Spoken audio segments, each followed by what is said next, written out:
fell asleep in the middle of the main event because I was just I was just bored. Same. I was slapping myself in the face trying to stay up during that main event. I swear. I just finished watching the main event maybe an hour and a half ago. Yeah. So it's kind of fresh in my mind, but holy fucking crap. Yeah. You know what this felt like watching? Michael, you know the mic's right there. Sorry. You know what this felt like watching? It felt like watching Raw. Like, literally. I was like, oh my... I wrote that a few times. Yeah. My notes are ridiculous because there was nothing... It's one thing if the match sucks, but when there's nothing to say, it's really difficult. Yeah. That's the thing about this show. It was there. It was just there. And then... What do you say? There's nothing to say.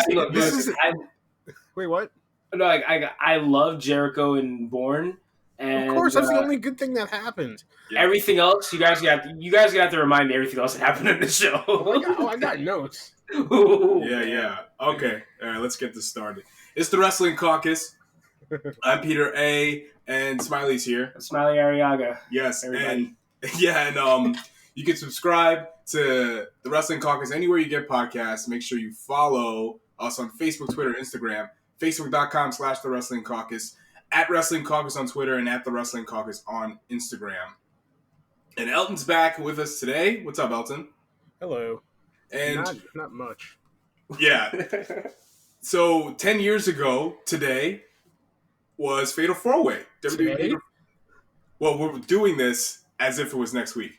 That's what I said today. All right. Yeah. I just broke kayfabe. It's all right. The business is exposed anyway. So. Yeah. The curtain's been drawn back. So Fatal 4-Way was 10 years ago.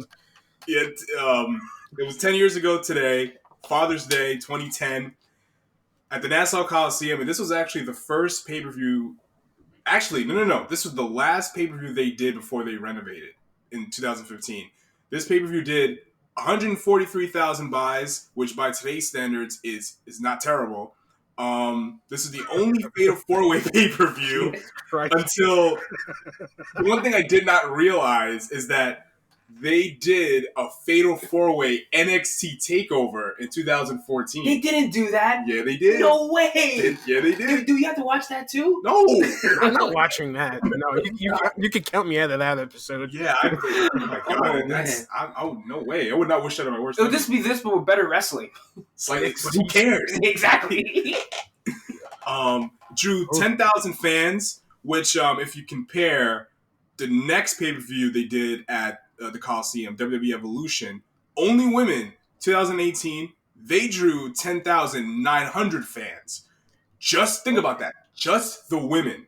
Well, just the women. Also, and this is another thing to the credit of your point, this is before renovation, so before renovation, you can fit the...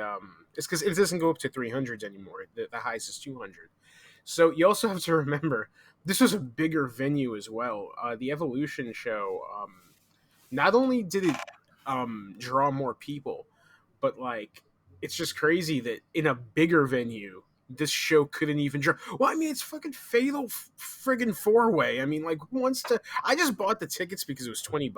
But anyway, yeah, continue. I'm jumping ahead. No, it's okay. But what's also interesting, I remember when I found out about this pay-per-view, the only way the only way I knew about it was the fact that tickets were on sale and they were coming to Long Island. But WWE did not. Like, I watched Raw and SmackDown during this time. They didn't do a whole lot of promotion for this. It wasn't a whole lot of weight going into this pay-per-view. How are you going to promote a pay-per-view that's based around a match stipulation? Well, they do that. Well, they do that all the time. Hell in a Cell, TLC. Yep. And look at that works out. Yeah, exactly. Well, I never liked that. So comparing this to WrestleMania 35. WrestleMania 35 did 65,000 pay-per-view buys. And think about that. But the thing is that like, wasn't that in the network days? Yeah, this is pre-network. Yeah, so imagine if Fatal 4-Way was right now. You know what I mean? Like, yikes! Think about how much pay-per-view buys it would be like. I tried to look up the pay-per-view buys for WrestleMania this year. Nothing. I get nothing. ROH Driven would have had more buys than that. Yeah, probably. So this show, Jesus. Okay, before we actually get into it, okay, Elton was actually there, in the flesh. So Elton, can you tell us briefly, like, some of your experiences of being there live? All right, as much as I'm about to take a big wet duty on this show, it was also a very fun experience. I had fun. Everybody was drunk, except, well, not me. I was like 17, but like I was in the drunk seats, and like I said, tickets were really, really cheap. And when really, really cheap tickets are available, you get some colorful characters in the crowd. So yeah, there are people who were getting way too into really meaningless things, which was pretty funny. Daniel Bryan chants were all night. Whenever like a match began to suck, they chanted Daniel Bryan. I mean, the show ends with a Daniel Bryan chant. Like it was just the crowd was not into a lot of people. Like especially the women's match, nobody was really over in that match. Really, I mean, people I think liked Gail Kim because like she was around for a while, but oh my god, that match and the Uso match, no one gave a shit about either team. Well, but to be fair, the Usos were just starting out.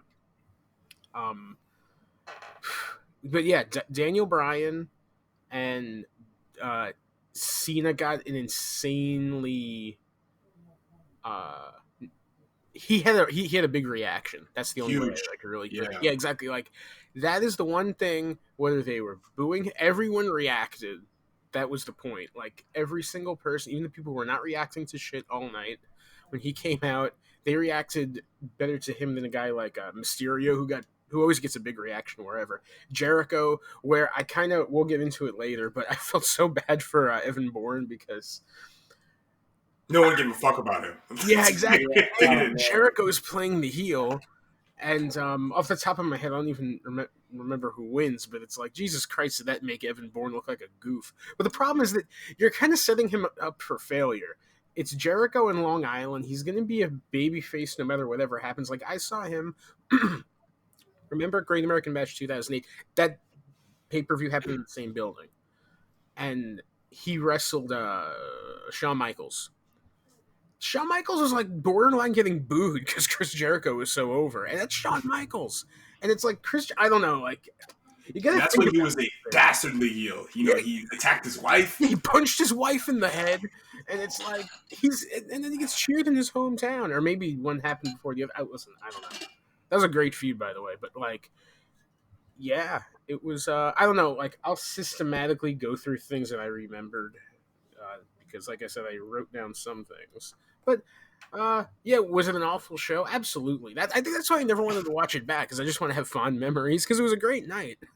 Because of the drunken idiots that I was surrounded by. But, yeah, all right.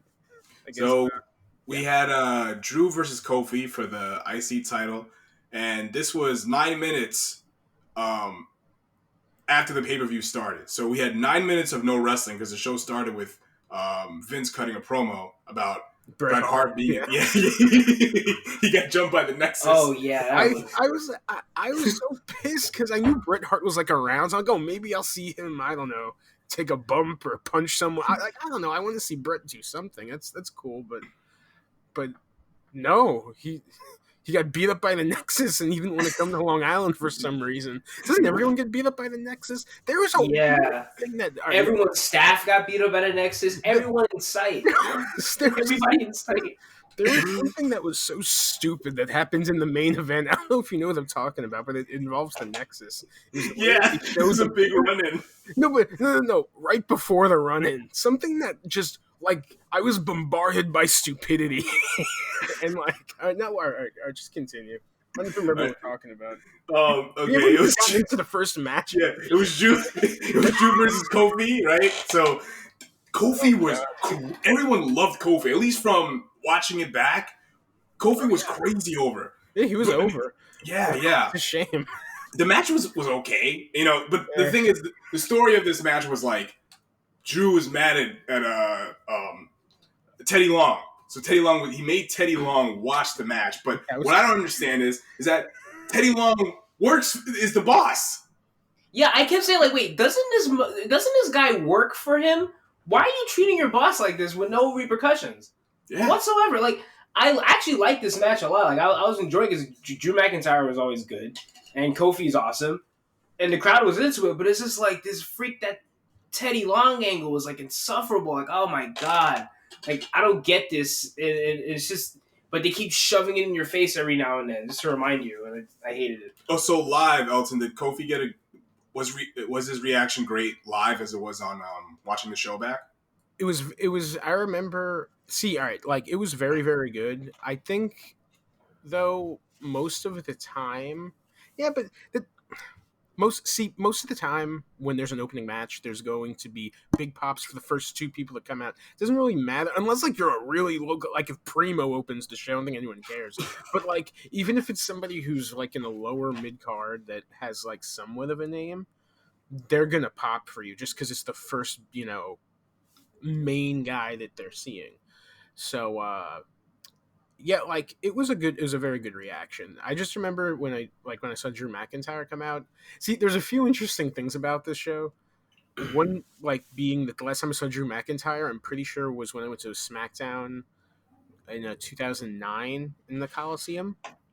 And it's like I don't at this point. These were the dark in the doldrums days of WWE, in my opinion. Like this was the boring day, so I really wasn't really into it. Like once in a while, I'd go to the show, and that's really it.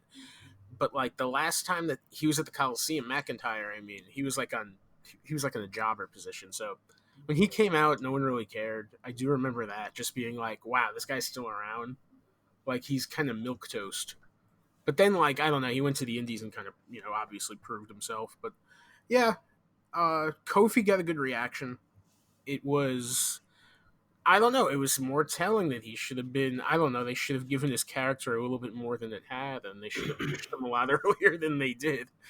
Yeah, that's what CM Punk said. CM Punk was like, when he found out that Kofi won the WWE title, and he was thinking it should have happened 10 years earlier. 11 years ago. Yeah. Oh, yeah, it should have. I mean, people loved him back then, and I don't know. He got a good reaction, something to build off of. I'm like, why not? And one thing I did notice about this match before we move on, when Teddy counted 1, 2, and didn't count 3, the crowd lost their shit. Yo, they were so happy. Yeah. They were so happy for Kofi and Teddy. Yeah. Oh my God. Yeah, like Kofi was. I don't know. People were into Kofi, but I don't know. The only things that, I don't know. I don't know. Like the only things I wrote down was it was fine. The Gaga between McIntyre and Teddy was fun. Yeah. Ref gets knocked down and Teddy is forced to count the 3 on Kofi, but Teddy refuses, thus pissing off Drew.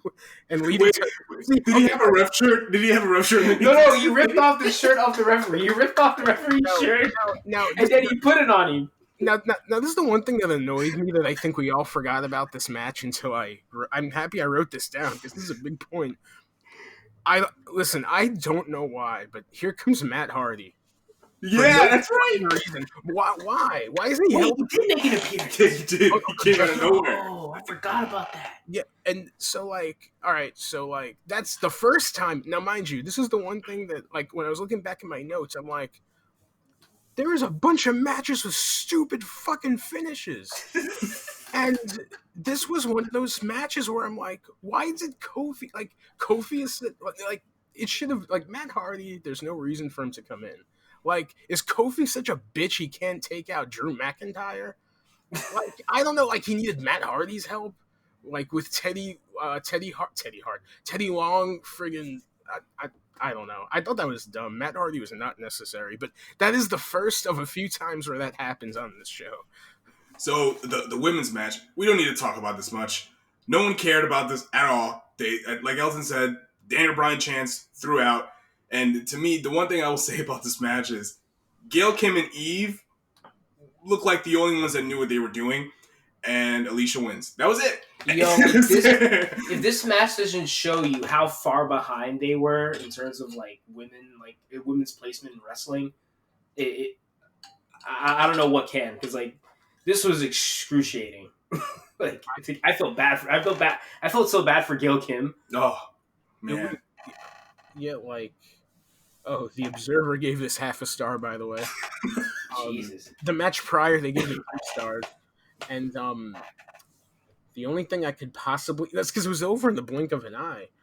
The only thing I wrote down was, I feel like Alicia Fox has been through many changes in her for her theme throughout her WWE career. There's a bad lockup. And then it ended. Yeah. And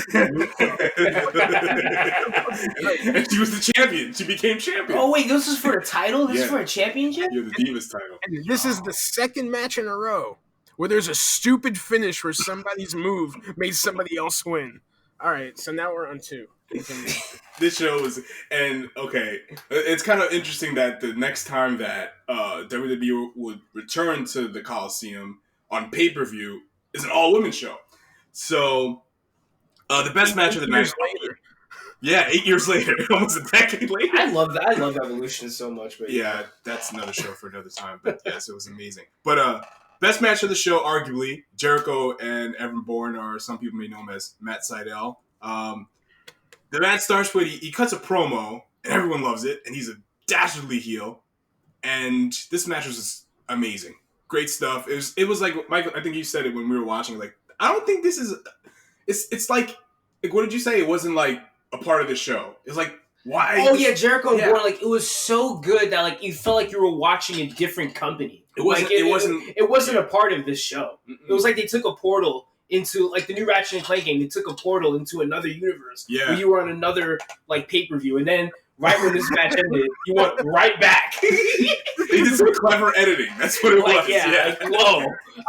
That was some magic right there. That was some witchcraft. But imagine a show that sucks so much that the very resemblance of a great match actually happens, and it looks like it's from another portal of time compared to all the garbage that you've seen. That's Chris Jericho for you. Yeah. A lot of like great transitions and it was just really good. And Evan Bourne won, huge win, cleanly, no run-ins. Did his move, his flying jumping Jehoshaphat move, and it was great. Seriously, like he didn't get a reaction for that? They didn't give a fuck. God damn. No, they like not like a yeah. Jericho in Long Island is he could be wrestling Jesus Christ. Jericho's going to be over. He's going to be one of the most over people, unless Stone Cold or The Rock comes out or Hulk Hogan before he said the N-word. Nobody's going to be more over than Chris Jericho and and Foley, and like that's just how it is. And those two were like running TNA at this time anyway. Oh my God, they were. Who was? Hogan and Foley. Oh yeah, Foley was in TNA. I forgot about it. Well, Foley wasn't running it; he was just collecting a check. Yeah, Hogan, I mean, like, that's what I mean. They were on top. Those are the top guys in Impact: Flair, Hogan, and Mick Foley. And those shitty Robert Roode angles. Oh my God, TNA 2010 is like some. I don't know if it's retroactively funny yet. I never looked back at it. God, this wasn't a good time for wrestling, in my opinion. Just like that whole summer was bad. Like you had shitty Ring of Honor shows for the most part.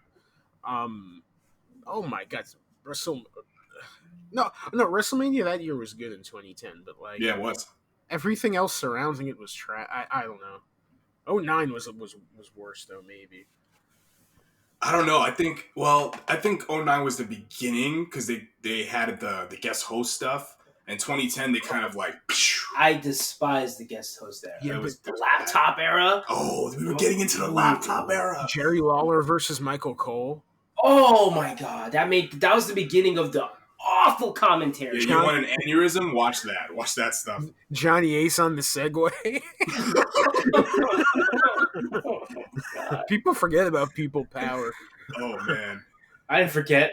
that was like Kobashi and Misawa compared to some of this stuff. But moving on to probably not the best match on the show, probably my favorite match on the show, and I'll tell you why. This is for the World Heavyweight Championship. Yo! It's CM Punk, Rey Mysterio, Big Show, and Jack Swagger, right?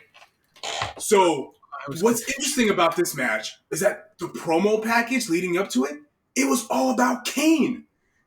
Kane finding out who attacked the Undertaker. So let me get that was the story of the match. Let me get this straight. Kane wanted to find out which one of you guys harmed my brother.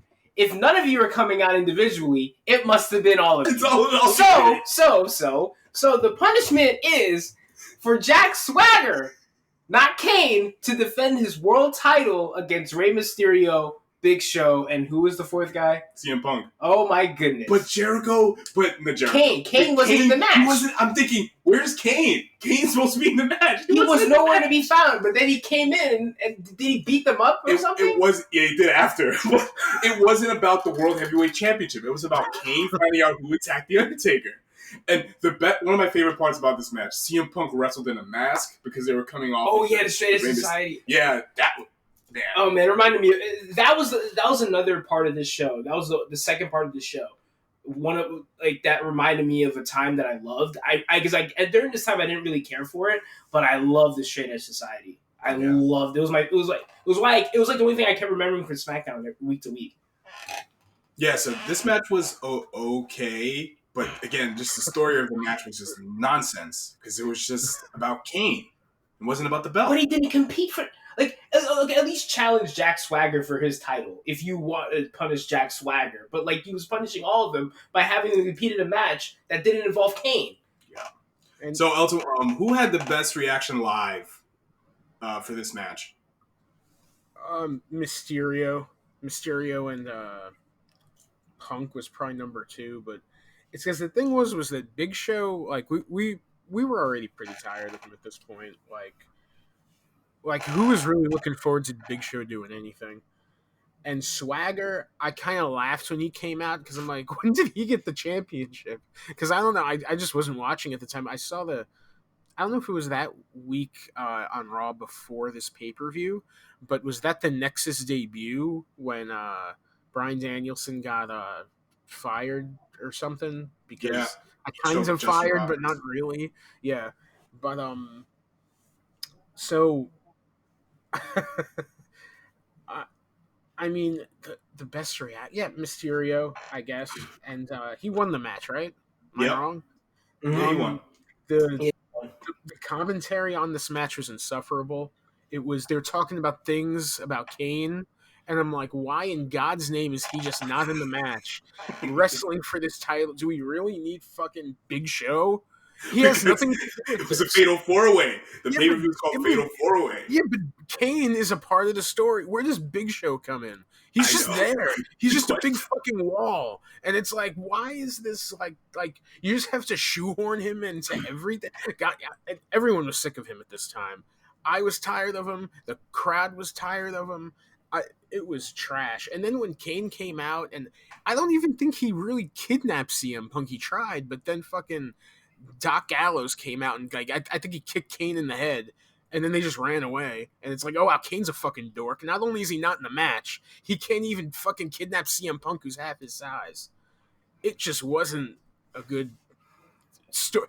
It was a good match, I guess, but it's like it had so much stupid crap in it that it's like, it really shows you how far Jake Hager has come from his days as Jack Swagger. But did he successfully, from my knowledge, I didn't write this down, from my memory, did he kidnap CM Punk and throw him in the casket and send him to the back? Or after Doc Gallows kicked him in the head, it was just... No, Punk got Punk out of the casket, I remember. He got him out, okay. So yeah, he got him out, yeah. That's because Gallows came out? Oh yeah, that's right, he came out when he tried to put Punk in the casket, yeah. Yeah, but... Go ahead. I was going to say, the match is all about Kane. Then he comes out and he fails at his small... All he had to do is take away CM Punk, and he couldn't even do that. It's like... You see, if he was at least successful in that, I would have justified Kane being a part of this angle a little bit, but that didn't even happen. So it was just like, all right, this is a circus. And Mysterio won. Yep. This time period, I did love the Straight Edge Society stuff. CM Punk was like a real heel. He actually got real heat. He would go to a live event and an old woman would threaten him and stuff like that.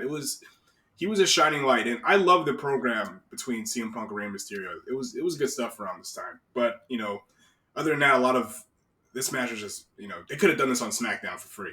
So the U.S. title match, Truth versus Miz. This was a nothing match. They could have done this on Superstars. Yo, this was garbage. Has the Miz changed at all from in terms of wrestling ability from this day to now? No, I saw no difference. And they were getting ready to put the title on Miz because after this they did Money in the Bank and Miz won the Raw one, world title, world championship. Before he won the WWE title, isn't it? Yeah. The Observer gave gave this 2.25, which I disagree with. I think this is a 1. But the match before, and I'm kind of surprised, 2.5 stars. I think it was because of all the stupid shit, and it ended in 10 minutes. But yeah, this was R-Truth and Miz was, man, talk about no chemistry. And then when the Miz came out, I don't know if you noticed. We noticed. Oh yeah, he was rapping his thing, and man, that pause for those 20 seconds where he was just staring into space, like he's looking into a refrigerator at 3 a.m. He was he was high. Yeah, he looked like he was stoned, and he didn't know what to do. But man, he got shit, at least from my area, with the drunken wackos. But yep, he was not. I think I heard their boos. I think I heard there's a bunch of far away groaning boos. It was lots of Daniel Bryan chants during this. Oh yeah, that too. Yeah, how was his reaction? Because he was entertaining. He did his thing. People liked him. I mean, from what I remember, it wasn't so because the thing was this was before he was well, correct me if I'm wrong, but at some point he just became a full-blown comedy character and he never left that box, and it was just kind of a waste of talent. But they were getting into that point. I remember when they put him in the Elimination Chamber match 2 years later, he was doing the whole Little Jimmy thing. Oh my god. Oh, yeah, it was over at that point. Because I remember a point where R-Truth became this, they were grooming him for the title, and it was awesome. He smoked a cigarette. Oh man, he was they were gonna groom him for Cena. He was having dope matches with Morrison, and I'm like, they never did anything with him. Now he's the 24/7 365 I-95 South. Oh, that's good stuff. Prick. That's good stuff. The notes, because this is one of those things where I said before, it's when something's so nothing, it's hard to make something out of it. But the only thing that I wrote, aside from the promo thing where Miz fumbled, was loud Daniel Bryan chants, "This match is boring. This is really not interesting. The Miz applying submissions for 5 minutes straight is not quality television." Excuse me. Pay-per-view television. These two have absolutely no chemistry. The ending sucked. I'm just glad that it's over. Yeah. How did this match end again? I don't remember. Miz did his move and then he won.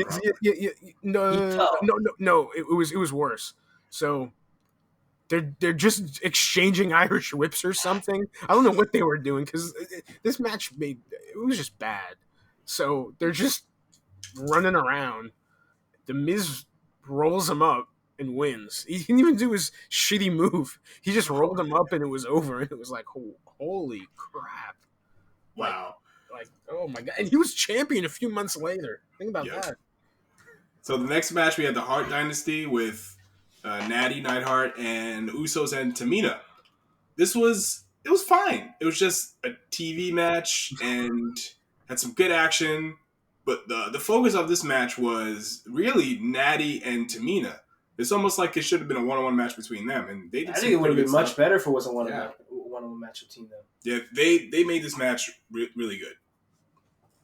Yeah, Usos wrestle very different here than how we're used to watching them wrestle in 2020.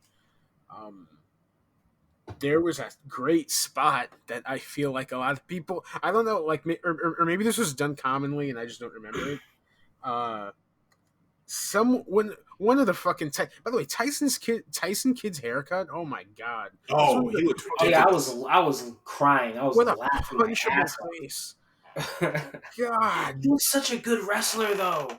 I can't say I remember too much of him. I mean, he was like ugh, but not ugh, but like just that haircut, and plus he was the haircut was bad. Yeah, I don't know. I haven't seen too much of him, but like anyway, one of them dived to the outside, and one of the Usos did a Samoan drop, catching him in midair into a barricade. Oh, that was crazy! Like, wow, I love that spot.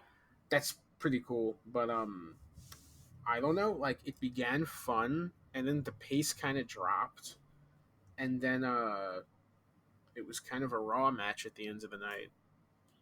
Yeah. You know something? This is so random. Like, you remember when the Usos and the New Day had that match at SummerSlam in the pre-show where they stole the show on the pre-show? They actually did a spot in that match that kind of like referenced this match on Fatal 4-Way. They like one of the Usos, they threw I think Xavier Woods to the outside, and the other Uso on the outside caught him and did a Samoan drop.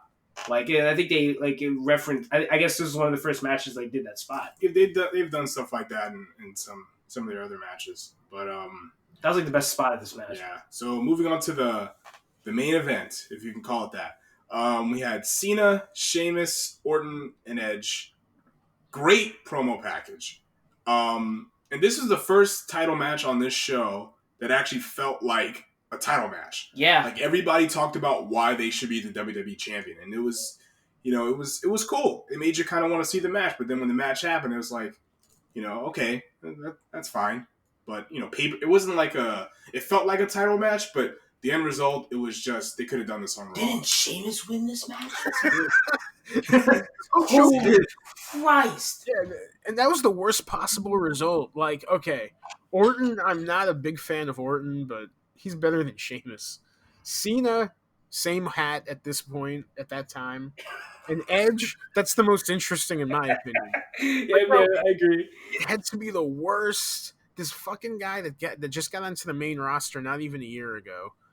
Well, he was on ECW, and that's another thing. The last time I saw this fucking, Sheamus just, I don't know. He's always been whack in my opinion, but at this time it's like, oh my god.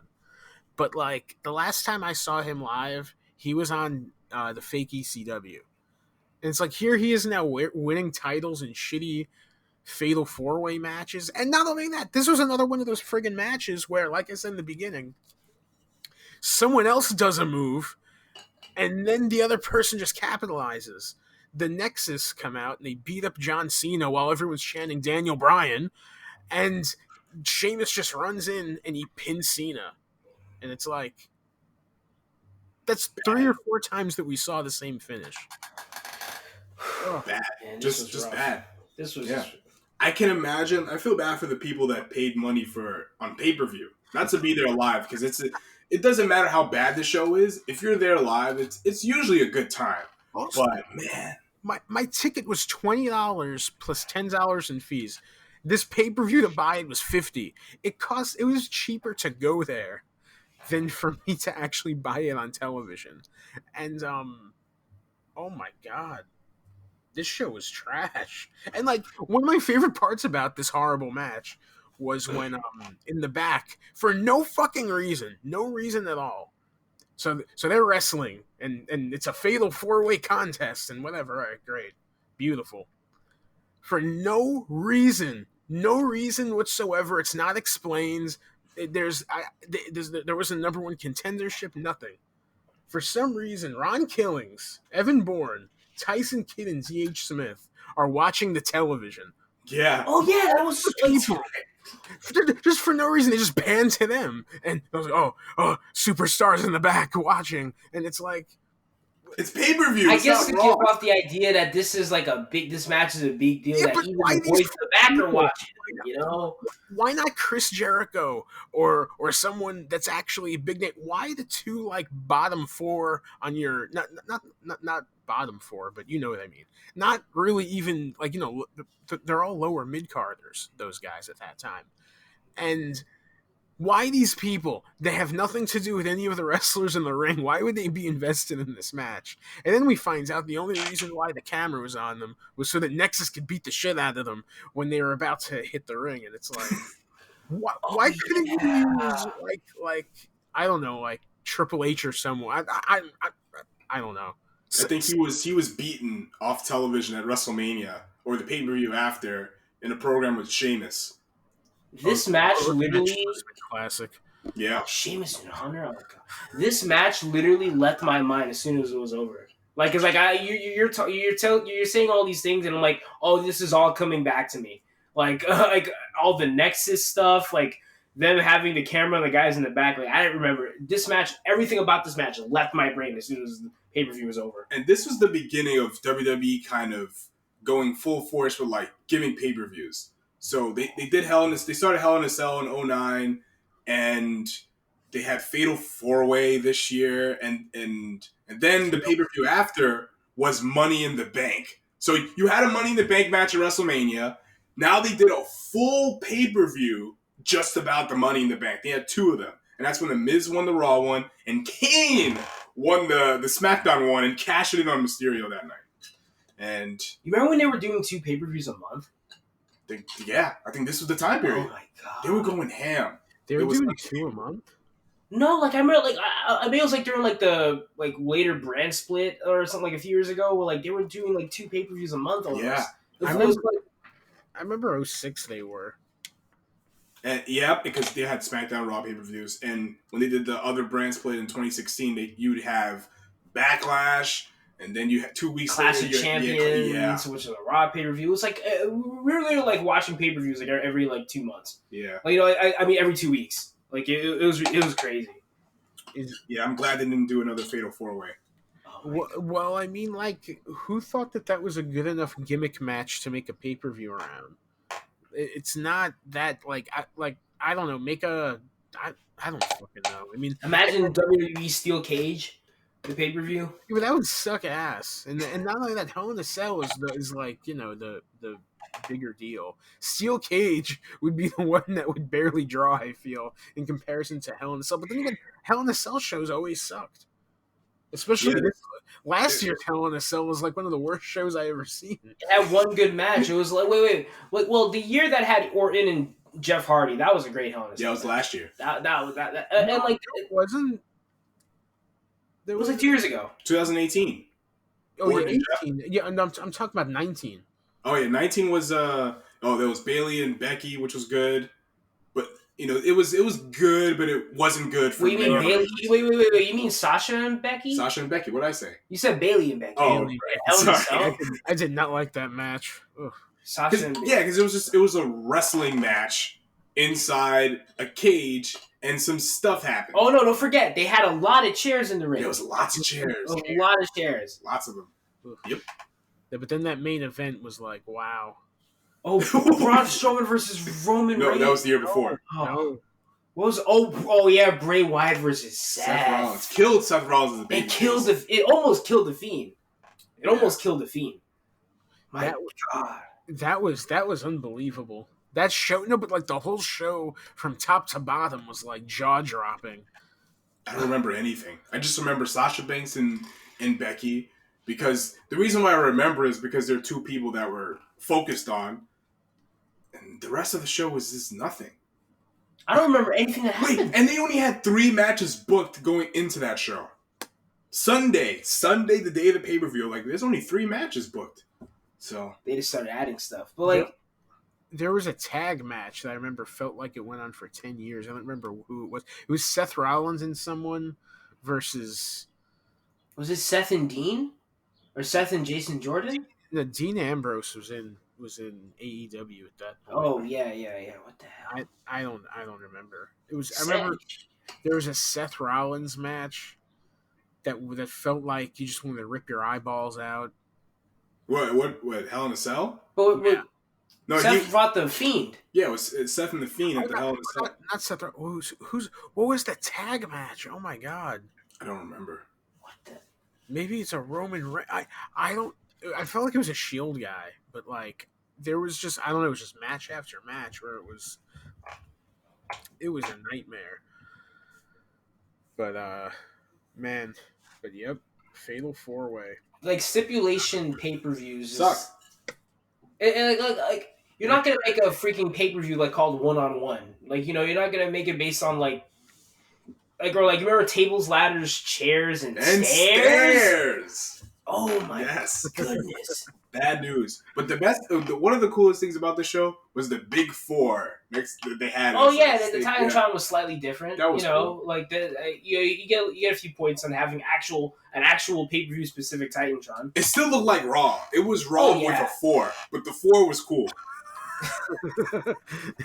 A slightly darker shade of red. I don't know. This show was like a 2 out of 10 or something. This was horrible. Or 4 out of 10. Being generous. Match. I wasn't even compelled enough to illegally stream it. I just went to sleep. It was just I didn't care. It was. I mean, like, I went. It was fun. Like I said, it was only $20. But like, oh yeah, this was the show to miss. This was the show. This was like the Who Cares show. Like this was. Oh my god! WWE never spoke of it. They never talked about it ever. And one thing that they kept saying that drove me crazy. God, everyone on commentary was horrible. And one of the things that they kept saying was, statistically, these are the worst chances that you could have. For what you call it for winning a match, because you're wrestling 3 people. You have a 25% chance. First of all, that's not how the fight betting works. Fight betting, let's just say like 2 people are fighting 1-on-1. It will be like an 85% chance if someone's way more skilled than the other person. That is not how fighting works, where it's a toss-up of who wins. 25% chance. It makes no sense. So everyone's equal in this match? No, that's just not. I guess that's the idea they want to present, that everyone's on the same level. They're not. If Stone Cold wrestles Billy Gunn, it's not a 50-50 chance. No. Stone Cold's no. So not only but okay, let's just say we're stupid and we believe them. Isn't the Elimination Chamber way more dangerous when it comes to that? Like, don't you have a 1/6 chance of winning, right? if we're stupid, then you have even less of a chance. I'm not good at math. 1/6 of a chance, whatever. Yeah, if you look at the chamber from 2003, right, SummerSlam, you had Goldberg versus everybody else. If you put Goldberg in that, the odds of Goldberg winning is way more. He demolished everybody except for Triple H. Yeah, like it's just really stupid that they say that. Like I don't know. They're pretty dumb. They're I don't expect all that much out of them. But yeah, I'm sick of gimmick pay-per-views. Elimination Chamber. I just want to know what's next. TLC. I just want to know what gimmick pay-per-view is next. Like, you know which one was fun? Whatchamacallit? Lockdown. Yeah. What? TNA. Oh yeah. And No Holds Barred is a gimmick show because, like I said, every match, the ring is surrounded by chains instead of it's basically a big gimmick show. But it's like It's something new. It's something fun. Like, I don't know. There's ways to do gimmick shows, but this Fatal 4, you could see a Fatal 4-way on any show ever. Like, it's not like, okay, like Hell in a Cell. All right, even though every Hell in a Cell show pretty much sucks except for one. Yeah. But, okay, Hell in a Cell historically, 15 years ago before it was a fucking joke. Hell in a Cell matches were crazy, and you'd see some really cool stuff. So I guess all right, fine. If we're gonna do a stupid show with a stupid gimmick and not even come up with a creative name, I don't know, I don't know, but something this bland is okay. Hell in a Cell, great. At least that's a big match to people. Who in God's name thinks Fatal 4-way matches are big deals, especially if it's not even an elimination Fatal 4-way? At least have it being elimination so it can last longer. And that'd be a lot more interesting. Yeah, it's I think it's because doesn't WWE own Fatal 4-way and Triple Threat? Don't they own those? I guess so. I don't. No. It's because because I haven't heard any other promotion use the term Fatal 4-way, at least around this time. Well, Triple Threat. I don't think that they own that because they still say that in other companies. Fatal 4-way Probably, probably if you put Fatal in front of it, yeah. Probably. I mean, I don't know, but like, it wouldn't really surprise me. Maybe they own the combination of Fatal with the number 4 way. Oh.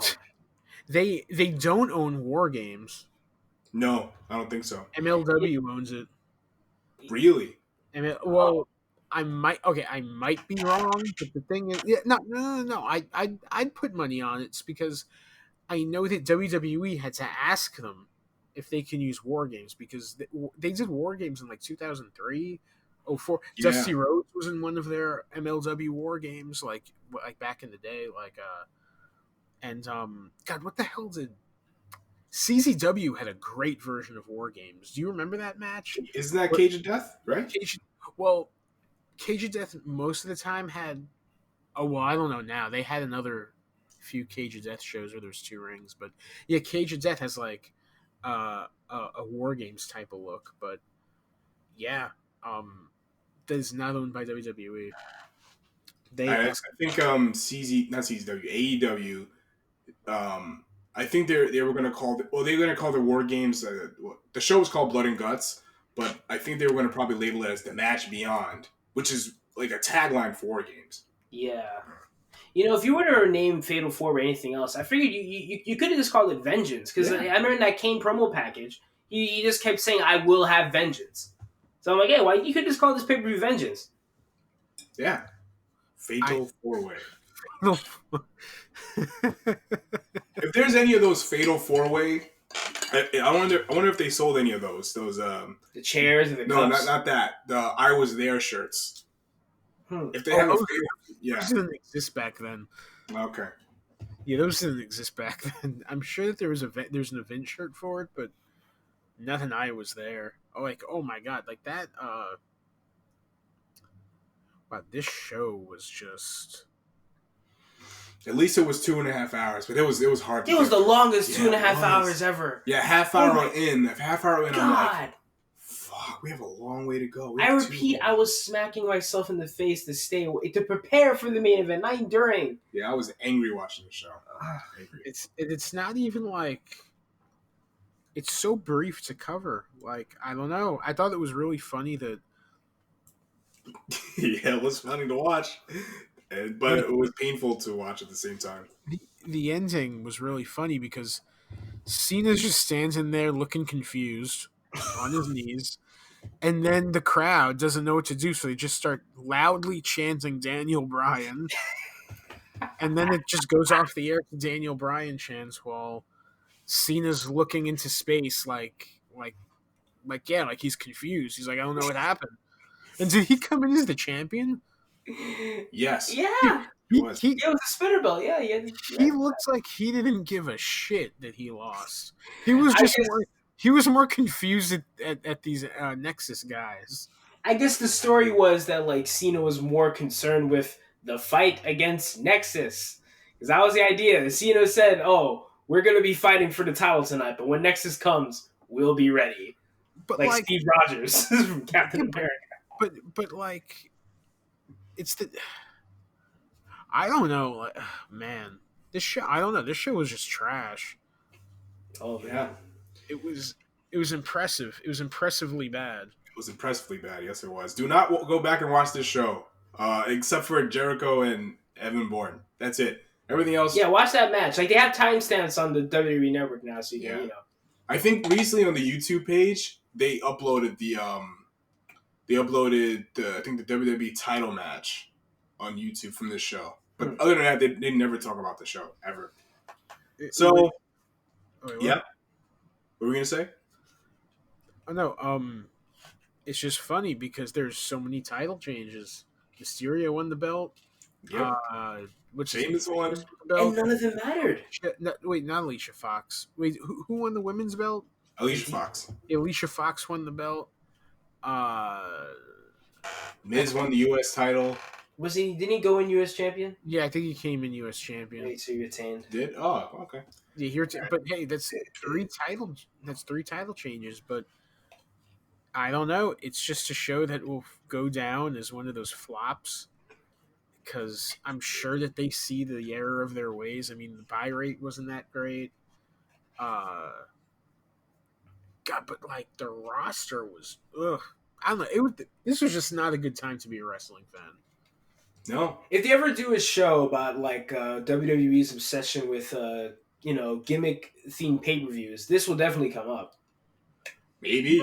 No, I don't. I feel like this would even be forgotten then because all right, gimmick themed pay-per-views.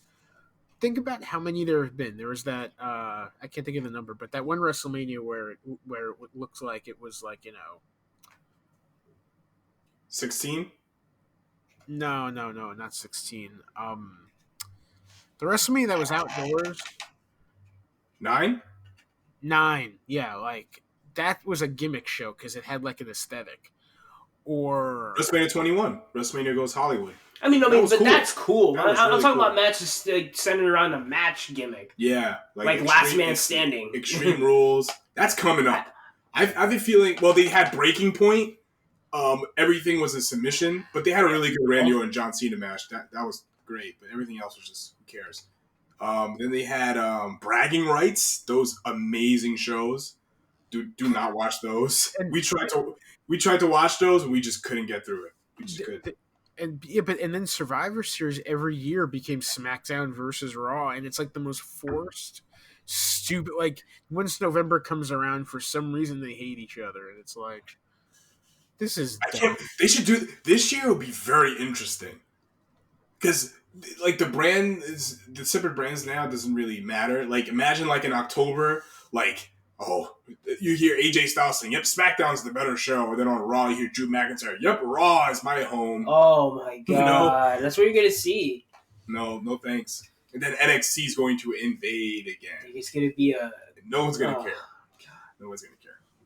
So yeah, this has been the Wrestling Caucus.